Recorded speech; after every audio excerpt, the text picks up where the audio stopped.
Welcome, triathletes. This is the Complete Triathlete Podcast. I hope you're having a fantastic week. We are well into the fall as I record this, although you may be listening to it at a different point in your training or racing season. I've shifted a lot of the content over to a new project, a new blog, Mitchell MD, and there is much of the same great cutting-edge content and research from the sports medicine literature over on that site.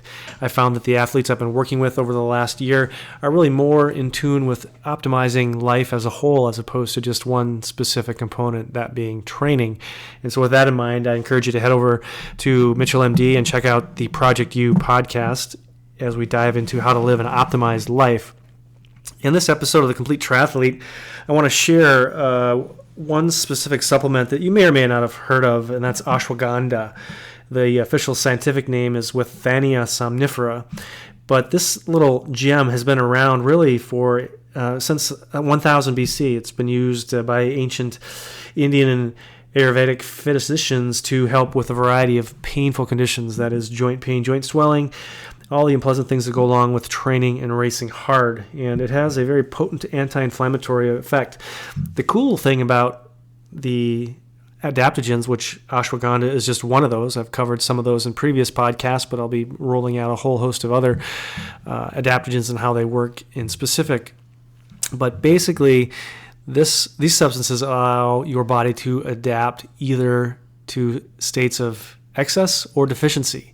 So, for example, if your cortisol, which is a stress hormone, is low, which it often is in endurance athletes, these adaptogens allow your body to upregulate and regenerate cortisol. That's one example. Another example is if you're on the far end of the spectrum, whether it's inflammation or some other condition in your body that's revved up higher than it should be, these adaptogens can help your body sort of tone it down. I've talked a little bit about theanine and rhodiola, and those also came out in the 3 Things report, which you can find over at Mitchell MD under the Project U section. But if you haven't heard of ashwagandha already, be sure to check it out. The doses vary. I take just a capsule or 2 a day, depending on what I'm doing in terms of training or racing. So the other cool thing is that I just came back from a conference in Phoenix, and there were some experts from around the world, and we talked about a variety of things related to physiology, adaptation, training under stress. And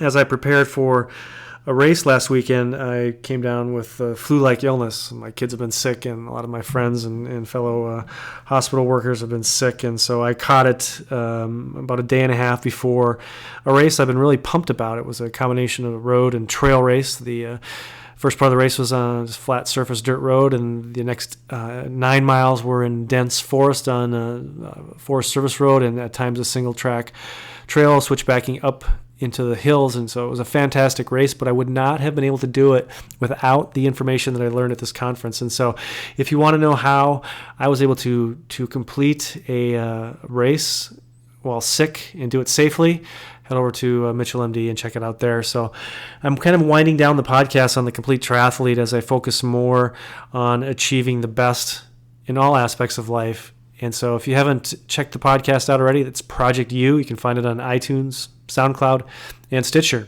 Have a great week, and shoot me a message if you have any questions. Take care.